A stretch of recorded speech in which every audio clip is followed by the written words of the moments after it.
Hi there, welcome to Zenntion, your oasis of tranquility. Tonight we have a magical sleep story just for you. Before we begin, make sure to hit that like button and subscribe to Zenntion.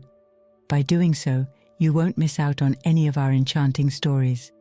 Get ready to unwind, find your most comfortable spot, close your eyes, and let the calming words carry you into dreamland. We wish you a delightful listening experience and a restful slumber. Now let's begin our sleep story. James woke up startled again from the same dream. Dream? No, nightmare. A nightmare filled with grotesque fears that were slowly slipping into the tattered backgrounds of his consciousness, leaving behind an atmosphere of impressions as he gradually returned to the here and now.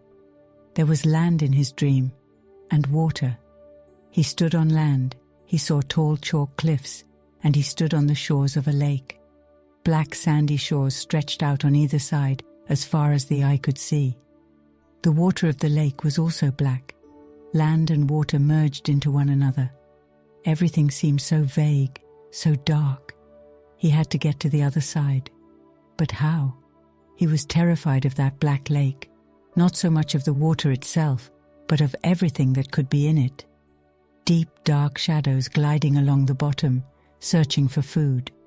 And it seemed as if the water itself was alive. A grey mist drifted over the black water. On the other side, he saw a figure beckoning. It seemed to be a woman. She was dressed in black. "Come," she spoke with a wordless, reassuring voice. The mist began to obscure the woman from his sight. Something within him urged him to make the crossing. Something important awaited on the other side. He leaned forward and plunged into the depths. The cold water took his breath away. He started swimming. He tried to keep an eye on the figure across the way. She seemed just as far away. In that moment, he felt the water pulling him. Not just his clothes, no, the water itself was drawing him down. His arms and legs grew heavy as lead. Paralyzing fear washed over him. The shadows from the depths ascended. He couldn't see them. He felt them drawing nearer. Blind panic engulfed him. He thrashed wildly with his arms and legs. Water entered his mouth and lungs. The shadows approached. "Keep swimming, you can do it," the voice said. He swam, struggled and fought, coughing and sputtering. Labored groans escaped his throat, and then he let go. He sank deeper and deeper into the dark water. The shadows closed in with a terrifying speed. His fear overcame his exhaustion. With one final burst of strength, he fought his way back to the surface, and with a loud cry, he broke through the water's surface, inhaling the life-giving air. Each time at that point, he woke up startled. Slowly, James regained his senses, sweating and panting, his heart still pounding. He found himself under the tree where he had fallen asleep last night. The shadows gave way to filtered sunbeams, and his panting to the early chirping of birds. He felt the grip of his mother's bead necklace in his hands. He would never want to lose it for anything. How many times had it been a source of comfort when he was struggling? It allowed him to still communicate with her, bead by bead, sliding between his thumb and forefinger. Suddenly he felt so lonely, and he began to cry. He had few memories of that distant, hazy land they had fled in a rickety boat. Screams, cries, fires. His father venturing into the night shrouded in the scent of herbs and blood. His mother leading him by the hand, lifting him into a wooden boat with other women and children.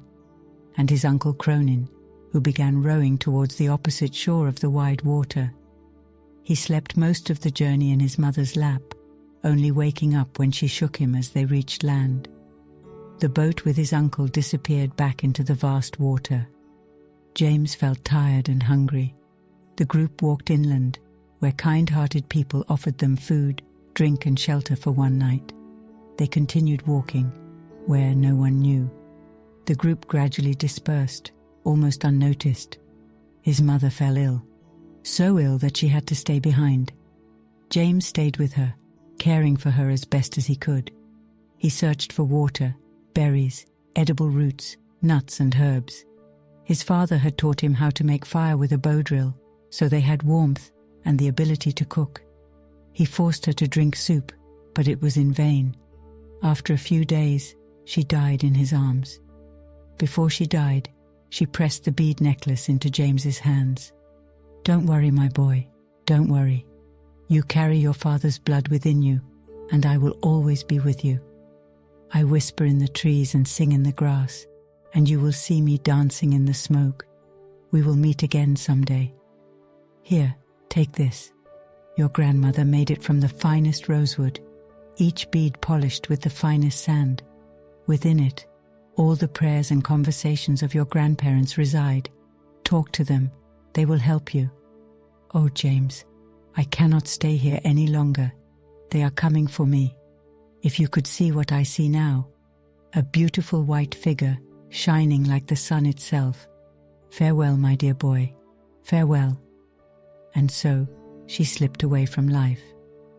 James remained sitting like that for a while, holding his mother's lifeless body in his arms. He cried in utter solitude, softly and without comprehension. Tearfully, he buried her beneath the oak tree where she had passed away. He didn't want her to be preyed upon by wolves or bears. Carefully, he lowered her into the pit between the roots, scooped the soil back with his young hands, silently gazing at the disturbed earth one last time, and ventured into the unknown land. For years, he wandered like that in that distant foreign land. Unbound by home or hearth, he walked wherever his feet took him. Gradually, he learned to speak the strange language. When he was thirsty, he drank from rivers or springs. When he was hungry, he caught game or foraged for roots in the forest, satisfying his hunger. Sometimes he was given a crust of bread or an apple in exchange for a task. Along the way, he acquired various skills: blacksmithing, slaughtering, ploughing, herding sheep or cows. You name it, he had practiced every trade. But he preferred to be on the move, wandering through the vast forests. His restless heart always drove him forward. He delighted in his own whistling amidst the cacophony of sounds in the woods. He had mastered the imitation of the skylark, and it always responded to his song. By coming into his own at such a young age, James also realized that he was dependent on things greater than himself. Food, shelter, and drink. He recognized and felt, with all humility, that what was given to him was not guaranteed. Every day was different in his wandering existence, and he was a part of the elements. He understood that every twig, wet or dry, every spark, every berry, every rabbit, every nettle, and every dove was a gift, and he received everything with gratitude.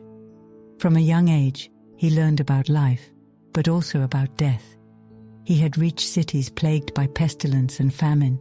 They were dirty and filthy, with rats running rampant, and he was glad to quickly return to the woods or the open field, space and fresh air. But something within him began to gnaw more frequently and intensely, something he couldn't quite articulate. It lay on the horizon of his words. It seemed like something was rattling his sense of freedom, and a faint, distant voice called out to him, "Come, James, come." In the past few weeks, 3 nightmares had come, growing stronger each time. James shook himself free from his dreams and musings and stood up, searching for food. His stomach rumbled, and his mouth felt sticky. He smacked his lips and placed a pebble in his mouth to gather saliva. Slowly, he rose to his feet and began to walk. Perhaps somewhere there was a kind farmer who would give him something to eat. He began to whistle, and the skylarks responded immediately. The sun shone warmer through the foliage. Early morning mosquitoes danced in the sunlight. He left the nightmare behind at the tree, or so he thought. Was that the smell of porridge he detected? Delicious barley porridge. He followed the scent, and as he emerged from the forest, he saw a small farmhouse made of mud and straw. Chickens and a rooster were pecking around the yard. His mouth began to water. A chicken drumstick or a fragrant egg would surely satisfy him. Behind the farmhouse, a gentle and tranquil stream was singing. Its thirst-quenching water sparkled, reflecting shimmering specks of sunlight in various colors. He cupped some water in his hands and drank. Just then, the farmer's wife stepped outside with a wooden bowl in her hands, heading towards the stream to wash up. "Kindly people," exclaimed James. The farmer's wife looked up and saw the young man with his tattered clothes and unkempt hair standing there. "May I please scrape your pan, ma'am?" The farmer's wife looked into his eyes and decided he could be trusted. "Very well," she said. "Just leave the bowl by the door when you're done. I'll find it there." And she handed the pan with leftover food to James. James sat on the ground and began scraping the pan clean with all 4 of his fingers, from the edges to the bottom and back again. It wasn't much, but it tasted all the better and left him longing for more. He washed the pan in the stream, placed it by the door as requested, and muttered to himself, but loud enough for the farmer's wife to hear. Ah, what a delightful porridge that was, made with the clearest water, the finest barley, and the sweetest cream. What a delight! What a cook! The farmer's wife, somewhat flattered, came outside, wiping her hands on her apron. "Well, young man, it seems you enjoyed it. They say you can never get enough of women and good porridge. Wait a moment." She took the pan and went inside. She returned shortly with the pan, which still held a bit of porridge and a crust of delicious-smelling bread, fresh from the oven. James took a bite of both. "But ma'am, this is a feast fit for a king, the flavors, the aromas." The farmer's wife went back inside and returned with a dish of golden butter. She watched James enjoy the delicious meal and brought out a piece of chicken as well. James thanked her profusely, from the bottom of his heart. He hadn't eaten so well in a long time. While James sat there enjoying his meal, suddenly, as if out of nowhere, a figure on horseback appeared from the forest. His armor gleamed in the sun. James had never seen anything like it, and he was startled. The sunlight reflected off the armor, creating a blinding white shimmer. "Are you an angel?" James exclaimed, reminded of what his mother had once said. The knight chuckled. "No, I am a knight in the service of the king, and I am searching for the way to Kurglas." The startled farmer stammered, "What brings you to Kurglas, sir? No one has ever returned from there." "I am going there to retrieve the golden chalice and the diamond spear," spoke the knight. "Once, long ago, they were in the possession of the king. Peace and prosperity reigned in the land. However, the king made the mistake of transgressing against the pure laws governing those who may wield the chalice and the spear. The power over life and death went to his head, and he began to abuse that power. How, I shall not tell you. His land and his subjects were no longer protected against evil spirits. Thus, the dark sorcerer Roger managed to obtain the spear and the chalice. Now he controls these treasures and refuses to share their gift with anyone. And I am going to retrieve them, for the king and the people have suffered long enough. Famine prevails almost everywhere. There is plague in the cities, and Roger's dark forces drain the land and its inhabitants. The chalice holds the power of Mother Earth. It provides food to the hungry and healing to the sick, and God willing, it can even revive the dead if you bring water from the chalice to their lips. The spear, on the other hand, destroys everything it touches with celestial force. "What is this, Roger?" James asked, deeply impressed by these words. "He is a dark wizard," the knight replied, "blessed with devastating powers." "How do you plan to get there? Death will await you, judging by what I hear," spoke the farmer woman.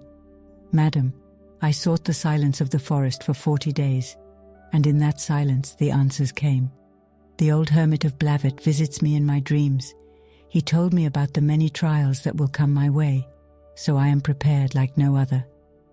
"Do not be mistaken," spoke the hermit. "Everything on your path is tainted by Roger's malevolence. Once you enter the wild woods, there is no turning back. You will be exposed to the abysses of madness. Everything is deceit and treachery. Even what appears tempting is malicious in Roger's realm. Only the purest soul will reach its goal, and you will have to confront 1,000 fears. Look them straight in the eyes, and you must choose whether to resist the fear or flee from it. That is up to you, knight. Your purpose is noble, but your trials are great. Sometimes it seems easier to give in to something than to fight against it. But that is not always the right path. When you enter the wild woods, the elements will unleash. Air, water, and fire will both warm and paralyze you. They will try to drive you mad with primal force. If you manage to emerge from there alive, you will encounter an apple tree guarded by a kobold. You must pluck an apple from that tree. The apple holds a secret that will reveal itself. Do not underestimate that small kobold. He possesses a sword as large as himself, and everything he touches with it turns to ashes. The knight swallowed briefly.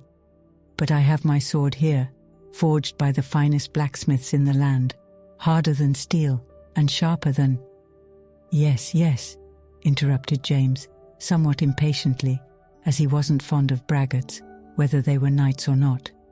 And if you succeed, then what? Then I will encounter the laughing flower that brings clarity to everything that is shadowed, an otherworldly beautiful rose.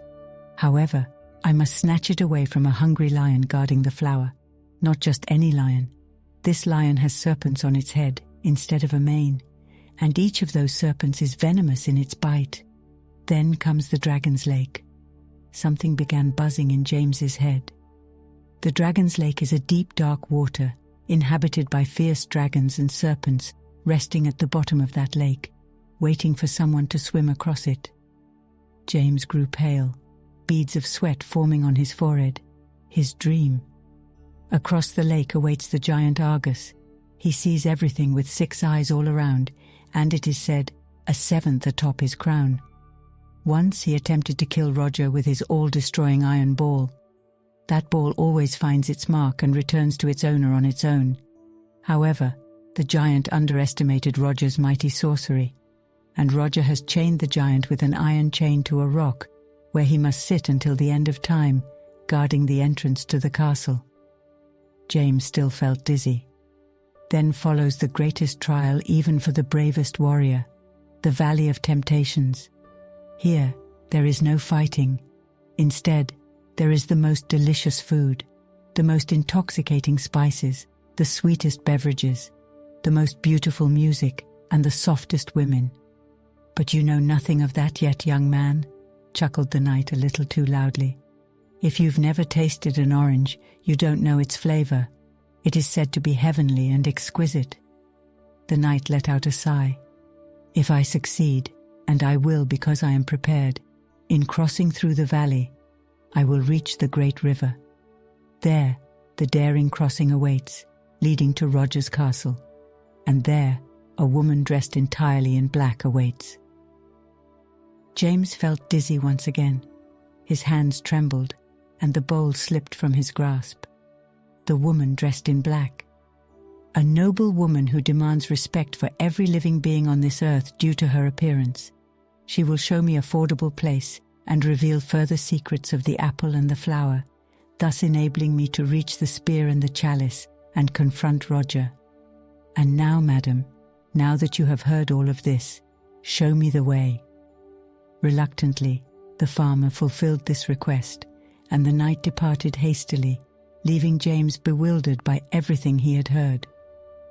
"Why so quiet, lad, and why do you look so pale?" the farmer asked. "Don't let those tall tales get to your head. Come now, it's time for you to leave as well." Just as James was about to rise, the farmer returned from the meadows, furious. "There's that lazy servant of mine, fallen asleep again. I had to go search for my cows in every direction, as if I have nothing better to do." I gave him a kick in the rear and sent him away. "You there," he said to James. "Are you interested in herding cows?" James still tasted the flavors of porridge, bread, butter, and chicken in his mouth and on his lips. What harm could it do? Food and shelter, warm hay to sleep in. And it didn't take much effort for him to say yes. And so James became the shepherd of 3 cows, He had to make sure the cows didn't stray into the fields and that all three of them stayed together. He walked from the white cow to the red cow, from the red cow to the black cow, and from the black cow back to the white one, and so on. It wasn't too demanding of work, and James enjoyed it.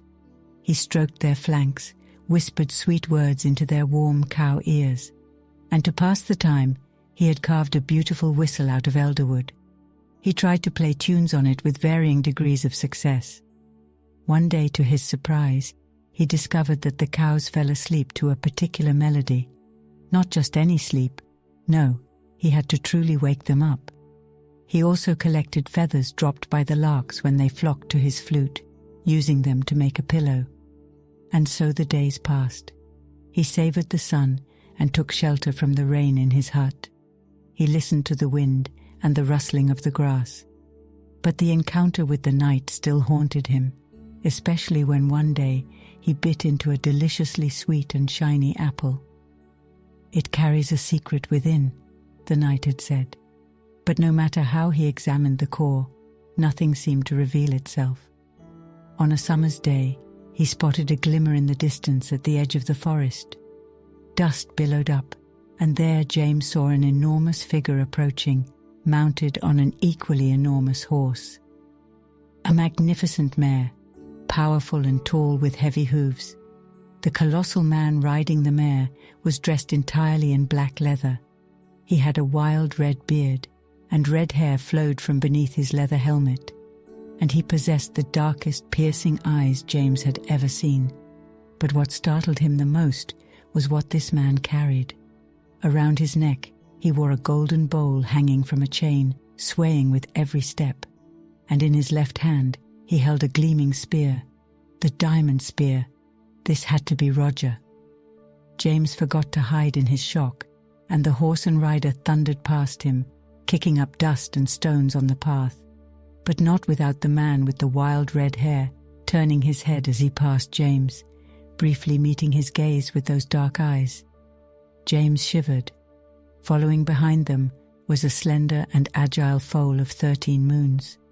They all disappeared from sight, leaving only dust behind. Only when the dust settled did James dare to move again. In the following days, he saw them passing by regularly.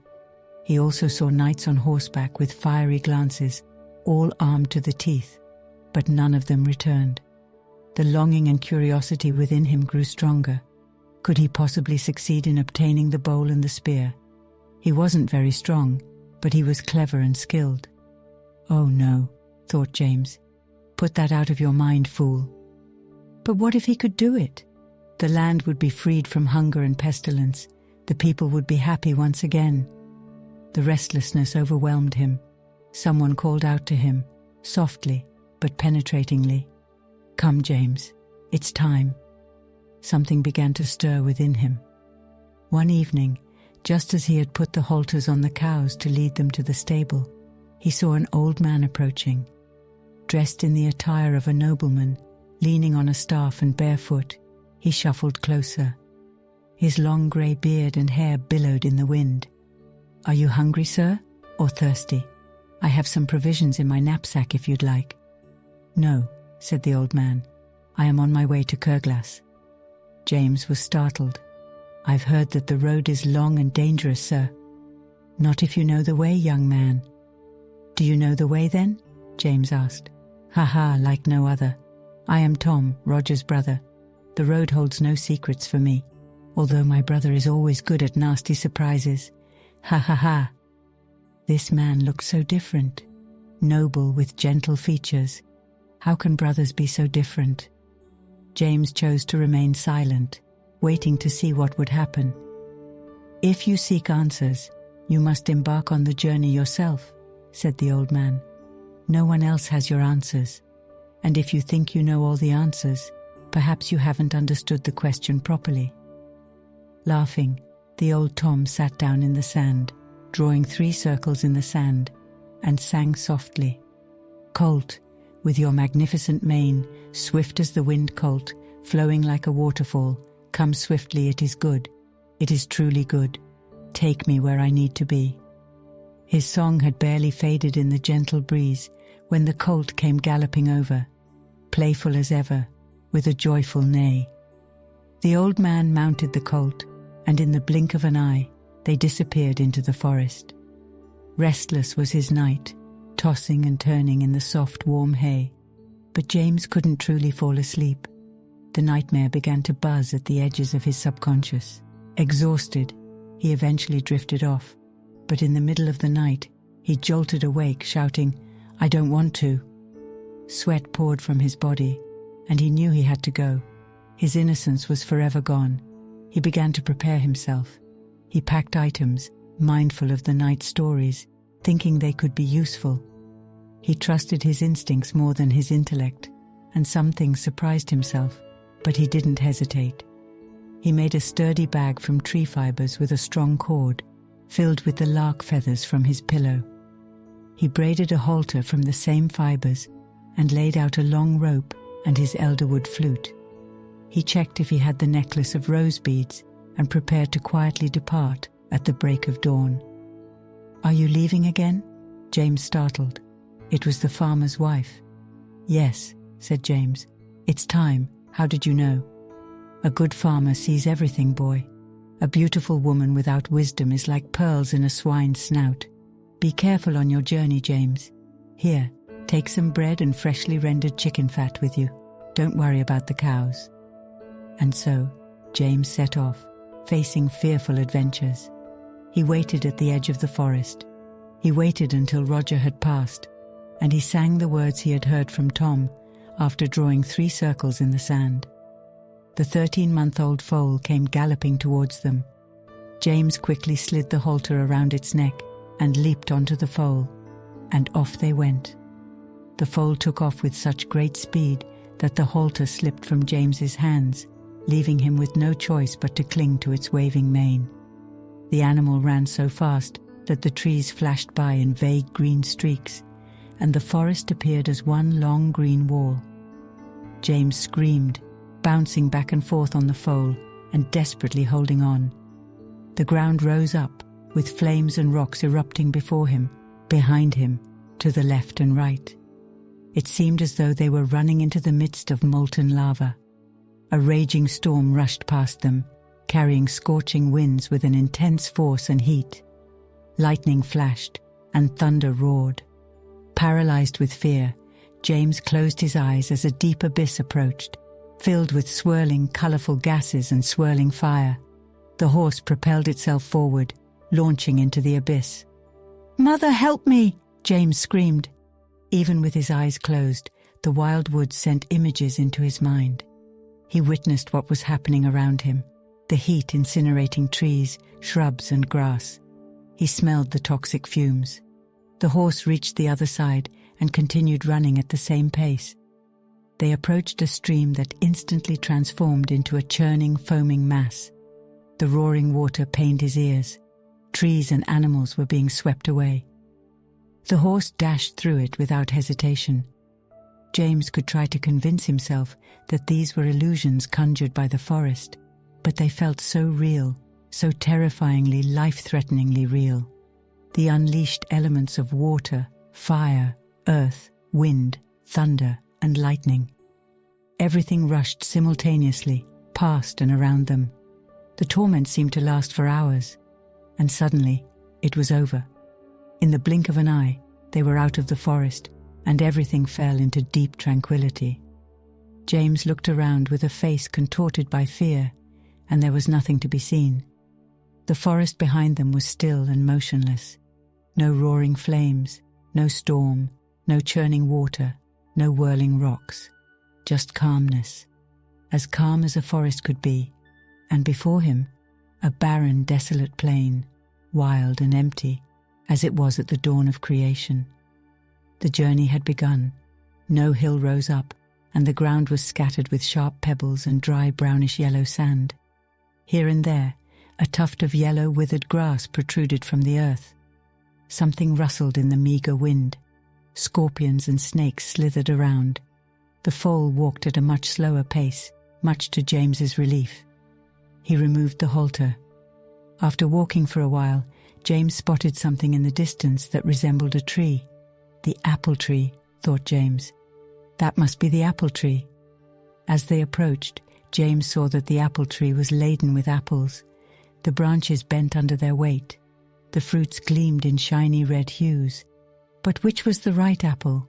And where was that goblin with his all-destroying sword? James dismounted and cautiously walked toward the tree. "What's going on there?" bellowed a voice, and with a thud, the goblin landed at the base of the tree, seemingly appearing out of thin air. He was so hideously ugly that words cannot adequately describe him. He menacingly brandished his large sword. "Death shall befall you here, filthy apple thief." "But no, sir, honorable guardian of this apple tree," James replied, taken aback. "On the contrary, I am actually on my way to Sir Roger to help him protect his fruit trees from thieves." The goblin seemed a bit off balance. "I have made a discovery that can catch even the cleverest thief, and look, he has even lent me his horse." The dwarf now noticed Roger's foal standing there, and stared intensely at James with his red eyes. "Yet, I don't believe you, scoundrel. I see neither sword nor cudgel. How do you intend to catch thieves then? I, on the other hand, have my flaming sword, and woe to those—" He didn't finish his sentence, but gestured towards piles of grey dust, which James recognized with horror as heaps of ash. "Ha! I've seen them coming in their rusty armor. Occasionally one of them manages to escape. I'm not getting any younger either, but never with an apple. Ha ha ha." Once again, he began swinging his sword, the sharp tip dangerously close to James. "Stand against the tree," James said in a stern tone, louder than he had ever spoken before. "But sometimes you have to, whether you want to or not, especially when your life is at stake." "What? Stand against that tree, bring your sword, and do as I say. Then I will show you how to catch thieves." The goblin stood as requested, his sword in front of him, the tip in the sand. On guard. James took the long rope from his shoulders and placed one end of it in the dwarf's hands. "Don't let go," James said in the same tone. The dwarf stood somewhat bewildered. Never before had anyone spoken to him like that. James mounted the foal, securely tying the other end of the rope around his wrist, and spurred his horse on. They began circling the tree at lightning speed. "We'll teach them," James exclaimed, laughing loudly. "We'll teach them," the dwarf echoed. "But what?"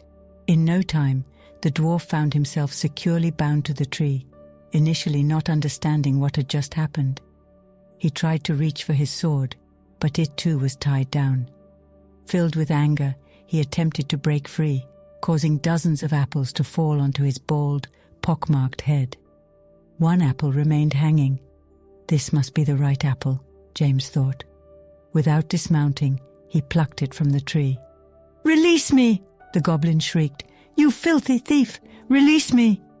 "I wouldn't dream of it, my fiery friend," James replied, "and give my regards to your wife." The goblin's face turned as red as the apples themselves, and for a long while they could hear the screams of the helpless little wild man. James couldn't help but chuckle at himself. He had never dared to do such a thing before. He gratefully patted the clever foal on the neck. Rider and horse continued their journey through the desolate plain. Almost imperceptibly, the barren plain gave way to a landscape brimming with a profusion of flowers. Flowers in 1,000 colors, blooming broom and heather, honeysuckle in purple and pink, lilacs, and many, many other blooming plants and blossoms that brought joy to the eyes and soul, especially after the desolate emptiness. And high above it all, on a small hill, sat the most beautiful of them all, the rose, the flower that laughs, red in color, and indeed, if one was very, very still, one could hear a soft laughter. What power and beauty, James thought.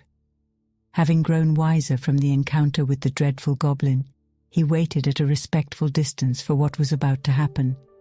He looked to see if anything was moving.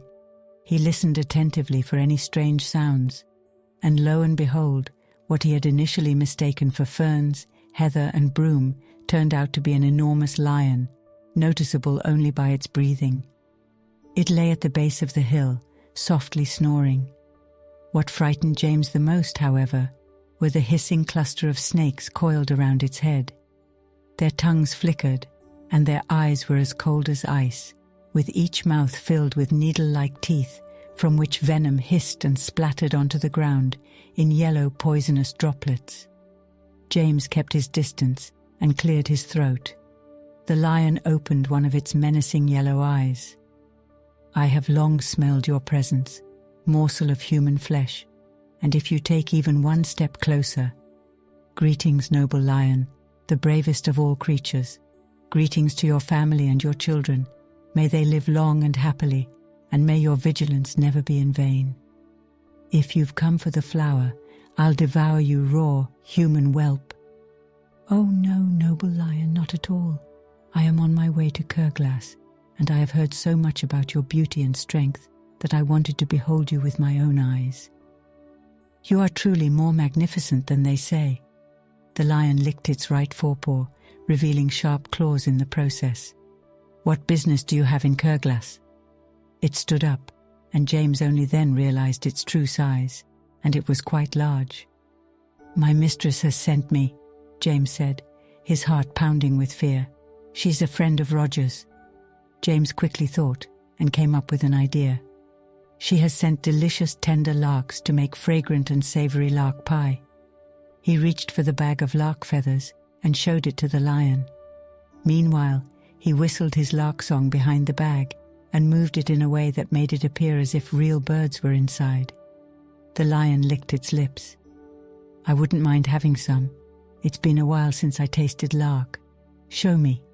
A little taste won't hurt, and Roger doesn't need to know, right?" "But woe betide you if you're lying." To his great shock, James saw a snake detach itself from the bundle on the lion's head and slither menacingly towards him, hissing softly. It coiled around his leg, crawling up his body, over his arm, and tasted the bag of feathers with its tongue. Its smooth skin felt cold. James's throat tightened. He anxiously waited, hoping the snake wouldn't crawl into the bag. The snake looked at him with cold, dark eyes, its forked tongue briefly touching its lips. James shuddered, and it slid back towards the soothing mane. "It seems to smell like lark. You didn't lie. Now come closer, for I never leave the flower. Show me." James approached the lion, wary of its sharp claws. He opened the bag slightly, saying, "It's better to eat from the bag, noble sir, or they might fly away." The lion opened its mouth wide, revealing yellow-brown daggers of teeth. James could feel its hot breath. "Closer!" it commanded.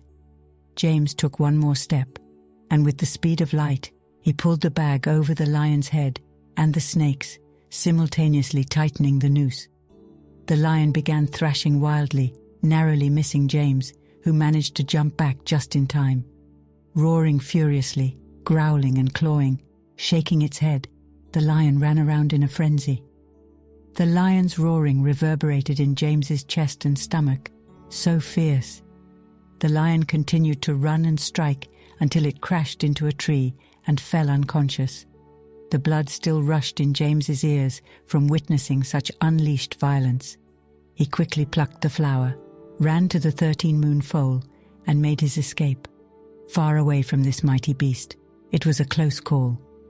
Gradually they transitioned into a slower pace. The floral splendor faded once again. And there it was, what James feared the most, despite the trials he had already endured.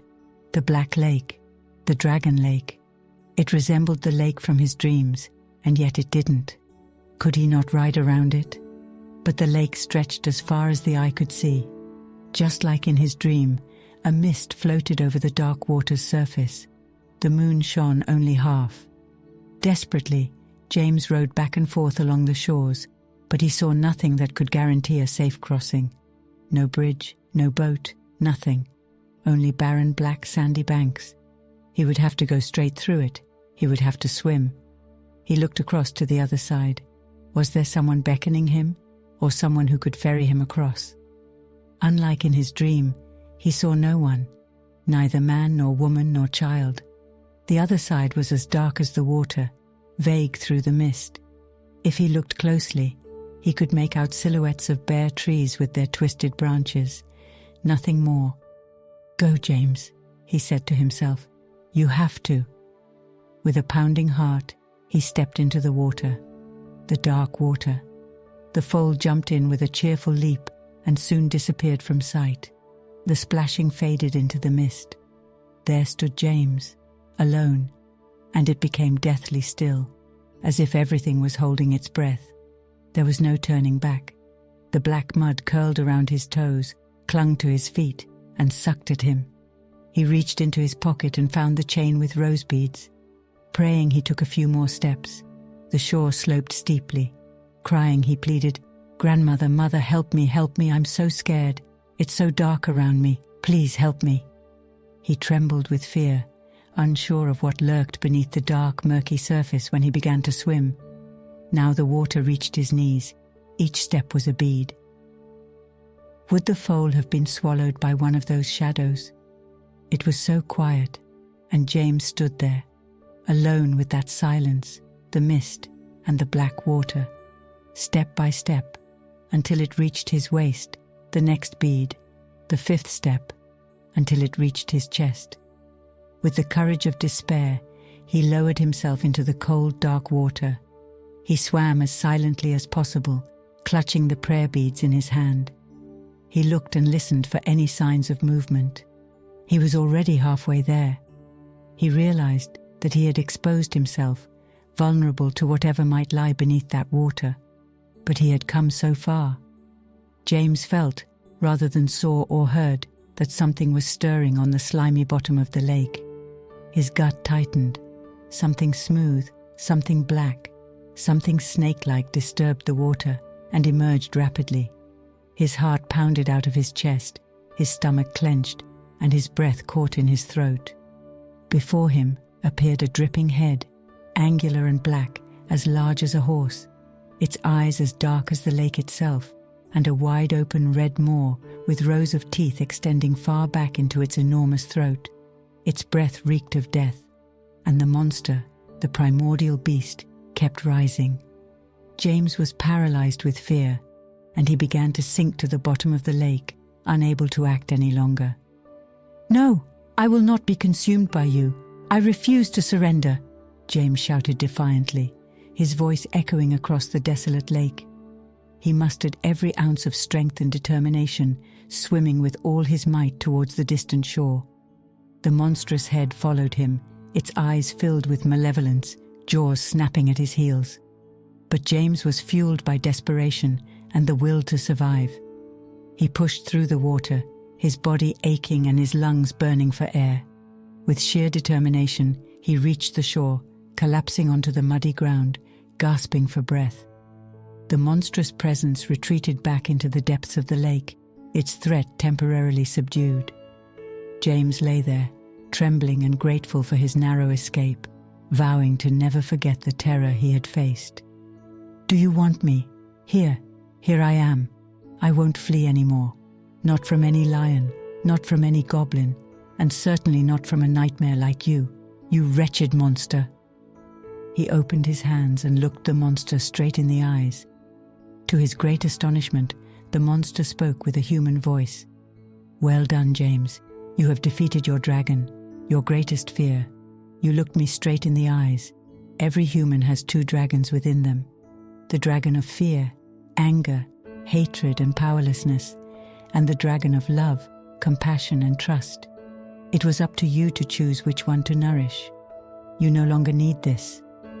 He bowed his serpent-like neck, and almost tenderly, the water dragon took the rosary from his hand with his sharp teeth and disappeared beneath the water, taking his grandmother's necklace with him. A small ripple was all that remained. James continued treading water, looking around for a long time, but nothing else happened. Besides astonishment, he felt a sense of relief, a strange feeling. Hesitantly, he began swimming again, exhausted, but something had changed, something he tried to put into words. "I have defeated my dragon," he repeated literally to himself. He reached the other side, dragged himself onto the shore, and fell into a deep, dreamless, peaceful sleep. How long he had slept, he did not know, but he knew he had to continue on his journey. Strangely, he felt neither hunger nor thirst. He sat up and surveyed the surroundings. The black lake lay calm and peaceful. The barren trees stood in the distance, surrounded only by rocks and boulders.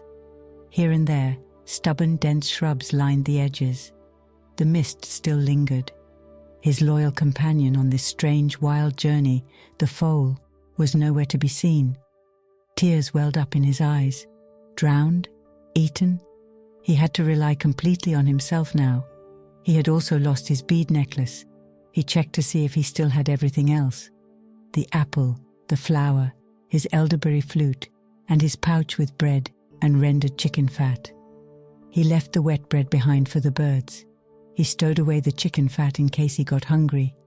It was starting to smell a bit rancid, but when you're hungry... Lost in thought, he continued walking, stumbling over loose rocks in the rocky landscape, until he heard a deep, rumbling breath. James hid behind a large boulder and cautiously peeked around the corner. There, perched on a high rock and chained with the heaviest chain and plates James had ever seen, was a giant, Argus, with the iron ball on his lap. James saw the 6 enormous eyes, scanning the surroundings. He was at least 5 meters tall, with arms like rowboats, a chest as wide as the farmer's bed, and legs like gnarled old oaks. James waited and waited, hoping that the giant would fall asleep, wary of that iron ball. It seemed to be happening, but the giant always closed only 1 or 2 of his eyes. Desperate times call for desperate measures, thought James, and he dozed off for a moment. In that state, between sleep and wakefulness, something struck him. The cow song. Very, very softly, he crept closer until he was right under the giant's big, stinky feet and hid himself in the dense shrubbery. He grabbed his flute and began to play. The giant looked around furiously, trying to locate the source of the sound, but he saw nothing. What did happen, however, was that he, just like the cows, fell asleep. Slowly, one by one, his 6 eyes closed, and he nodded off on his iron ball. James waited until he heard a deep snore and quietly sneaked away. Before leaving, he took a quick look to see if the giant had an eye on top of his head, but he couldn't see anything in that tangle of hair. Suddenly, he felt a thump on his back. He startled. Had the giant woken up and thrown his iron ball? He scrambled to his feet and looked straight into the gentle, friendly eyes of the foal. He cried tears of joy, and together they embarked on a new adventure. Very silently, though. The mist gave way to the sun, and the rocks transformed into lush grass, dotted with fragrant wildflowers. Everything gleamed in vibrant colors. The valley they now walked through, with undulating hills on either side, was abundant with nature. Fruit and nut trees were plentiful. Everything smelled delightful. James spotted streams and springs, not filled with water, but instead with sweet-scented, tantalizing wine or golden sparkling beer. He realized that this must be the beginning of the Valley of Temptations, and lo and behold, the delightful aromas made him hungry and thirsty. Wine didn't appeal to him, as he wanted to stay clear-headed, but somewhere, a spring with cool water. "No," he said to himself, "take nothing. The night warned me. Take nothing. Everything here is deceit and trickery." At first he only smelled it, but at the next turn he saw it too. Rows of tables set with white damask tablecloths, laden with the most exquisite dishes. His senses became intoxicated. Escargots with garlic butter, roasted venison and wild boar with a glossy golden brown crust, where droplets of fat gently shimmered, thyme and artichoke puree, fruit salads, vegetable dishes, fragrant soups, rhubarb and onion mousses with raisins, platters filled with lobster and crab, crispy fried perch, pitchers of heavy cream and strawberries, breads filled with marzipan, pungent-smelling cheeses. James's mouth was truly watering now. His gaze became glazed. Many dozens of men sat at the tables, indulging in all the delicacies. They smoked the most fragrant-scented tobacco, infused with intoxicating herbs. Their gaze was cloudy, the fire had vanished from their eyes. He looked around, searching for the knight, but he was nowhere to be found. James saw suits of armor lying against a tree. He heard harp music. Beautiful girls in white dresses danced there. His young heart began to stir. How soft and beautiful their hair was, like silk. His mind seemed numbed. His thinking became slower and slower. One of the girls beckoned him, saying, "Come, boy, come. I have delicious cold water for you here, and cake, and roasted lamb with rosemary. Come." James slowed down the pace of the foal. He inhaled the sweet, heavy, and intoxicating scents, looked at the girl, and suddenly his body felt heavy and sluggish. "Come, boy, dance with me, drink and eat with me." He wanted to dismount, surrender to all that pleasure, all those temptations. And suddenly, the image of Roger with the platter and lance flashed through his mind. He snapped out of it. He began singing louder than the harp, smearing the rancid chicken fat under his nose to drown out the smells of pastries and wine, and urged the foal to run. His heart was pounding. Soon, the valley came to an end. He breathed a sigh of relief, yet still wary of new temptations. "How easily you fall into them," he thought, startled, and wiped the chicken fat off his nose. He rubbed himself with grass and lavender and continued his way. "Here, you only fight against yourself. No swords in sight. Everything is a lie. Poor knights, which dragon do you feed?" In the distance, he saw the castle of Kerglas looming.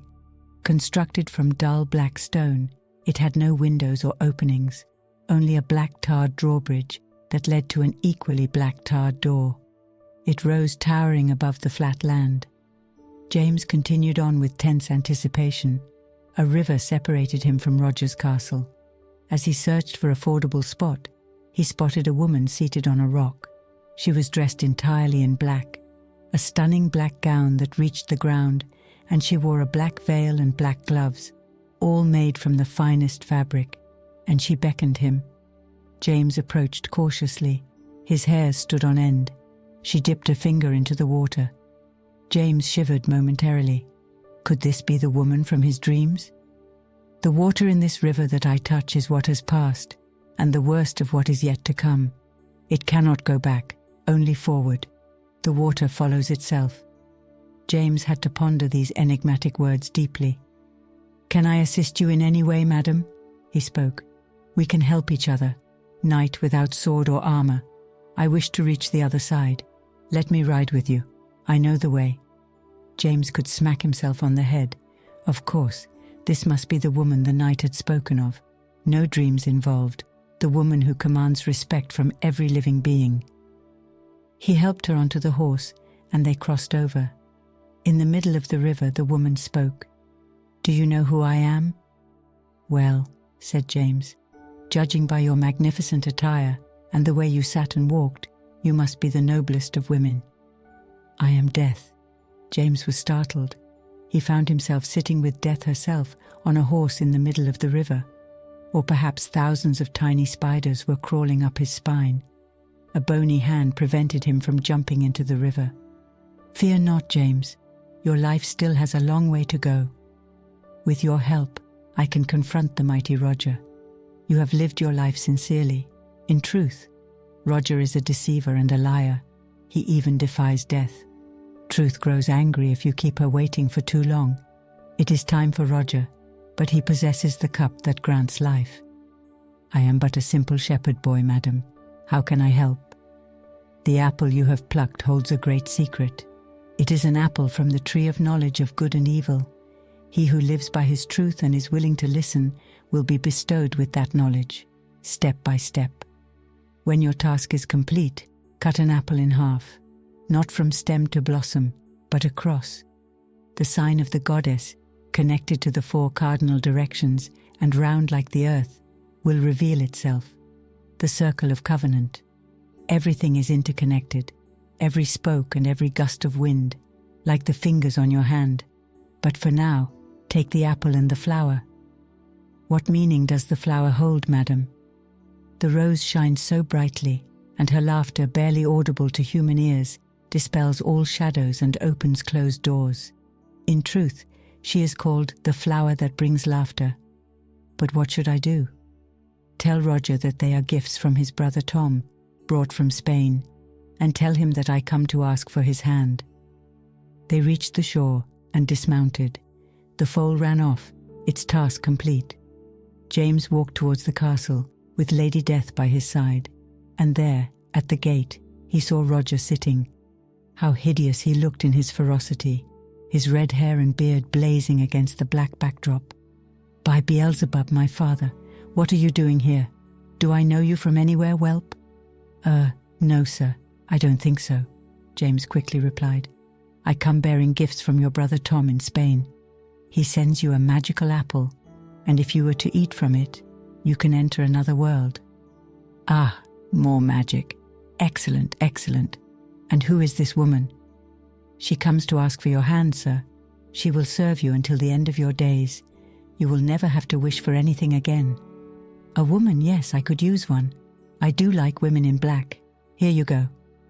As Lady Death took his hand, James handed over the apple. Roger took a greedy bite. He immediately dropped dead. "Go now," said Death. "Go." James took the flower that brings laughter and held it before him. The heavy black gate opened by itself. He ran through 100 halls, and everywhere doors opened, windows appeared, and sunlight streamed in. He arrived at a silver door adorned with golden nails. This door opened as well, and there, shining in the sunlight, he saw the purpose of his journey. On an oak table, inlaid with the finest mother of pearl, lay the golden chalice and the diamond spear. His heart rejoiced, and with hesitant steps, almost humbly, he approached these treasures. With his whole heart, he silently asked for permission to take them with him. Only now did he realize their true value, not in appearance, but in what they represented, life and death. His journey had been long and arduous, and now he stood so close. He dared not touch them, afraid of what might come. He waited. Finally, he regained his composure. Something changed within his being. He carefully took the chalice in his right hand and the spear in his left. Barely had he done this when a wild cracking and tearing sound echoed. The walls shook and trembled. Dust descended. "The castle is collapsing!" flashed through his mind. He closed his eyes in surrender, and when the cracking, which lasted only a few moments, ceased, he opened them again, and he saw nothing. Everything was gone. No castle, no Lady Death, no Roger, no foal, and no flower. Everything was gone. Bewildered, he realized that he sat in a grassy pit, surrounded by a circle of trees. In the grass lay the golden chalice and the diamond spear. He picked them up, determined. He walked towards the water, took a drink, and continued his journey. The chalice and the spear concealed beneath his clothing. He arrived at the city. He still saw filth and poverty. He approached a guard and commanded him to take him to the king. "I have what the king desires." "Get lost, brat. The king does not receive beggars." "I have what the king desires," James repeated. "Go away, or I'll run you through with my sword." A commotion began to stir.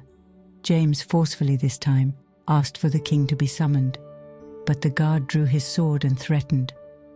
"I have endured greater torment, dear friend," said James. He revealed the spear and tapped the sharp point on the guard's shoulder. The gatekeeper fell dead. The crowd gasped. "It is easy to kill or destroy," James exclaimed. "It is braver and wiser to give life. Fetch water." He was handed a jug of water and filled the golden chalice with it. The foul-smelling muddy water instantly turned crystal clear. With the cup, he touched the lips of the gatekeeper, who promptly regained consciousness. "This is what I can do for enemies, and this is what I can do for friends. Now lead me to the king." This time the gatekeeper did not hesitate and brought him to the grieving ruler. "My lord, I bring back what was stolen from you long ago." And he presented the precious items. The king turned pale. "Rule now with love and wisdom. You and your people have suffered enough.